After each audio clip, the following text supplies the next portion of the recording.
Hi hello नमस्कार, छाया किचनमध्ये तुमचं स्वागत आहे। आज आपण मस्त चिकन पिझ्झा बनवूया। चला तर मी बनवायला सुरुवात करते। पहिला आपण पिझ्झा बेस बनवूया। इथे मी 1 वाटी गव्हाचं पीठ, 1 वाटी मैदा, चवीपुरतं मीठ, थोडंसं तेल टाकते, दही आणि 1 अंड हे पूर्ण मिक्स करून घेते, एकजीव करते।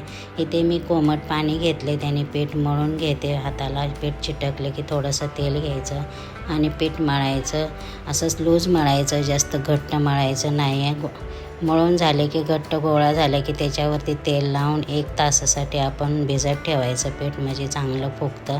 आता आपलं 1 तास झाले, मस्त आपलं पीठ फुगलं। एक गोळा घ्यायचा आणि मैदा घेऊन लाटून घ्यायचा। जास्त पातळ लाटायचं नाही, जाडसरच लाटायचा। लाटून झाले की मग आपला एक काट्याचा चमचा घ्यायचा आणि त्याने टोचे मारायचं, जेणेकरून आपला पिझ्झा पोळीसारखा फुगू नये। आता लाटून झाले की मग आपला तवा इकडं मस्त मंद गॅसवर गरम झाला। एक बाजूने आपण पिझ्झा भाजून घ्यायचा। भाजला की त्याच्यावरती थोडंसं तेल लावायचं आणि पिझ्झा सॉस लावून भरपूर असं चीज टाकायचं। परत आपल्या परतलेल्या भाज्या टाकायच्या, चिकन पेस्ट, शिमला मिर्च, कांदा टाकून परत भरपूर असं चीज टाकायचं, चिली फ्लेक्स टाकायचं, पिझ्झा मसाला टाकायचा आणि 10 मिनटं झाकून ठेवून आपण एक वाफ घ्यायची आणि चांगला मस्त 10 मिनटात परतल्या जातं, आपला फुगल्या जातं पिझ्झा।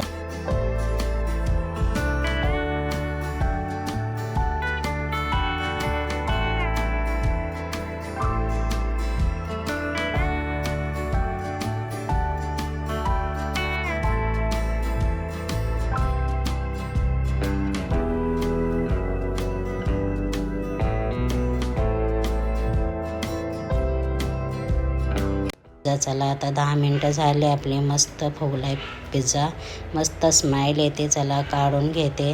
आता माझ्याकडे कटर नाही आहे, मी चाकूनच कट करते। बघा किती मस्त झालाय पिझ्झा, तुम्ही बी झटके झालाय, मस्त फुललाय पण हे बघा छान।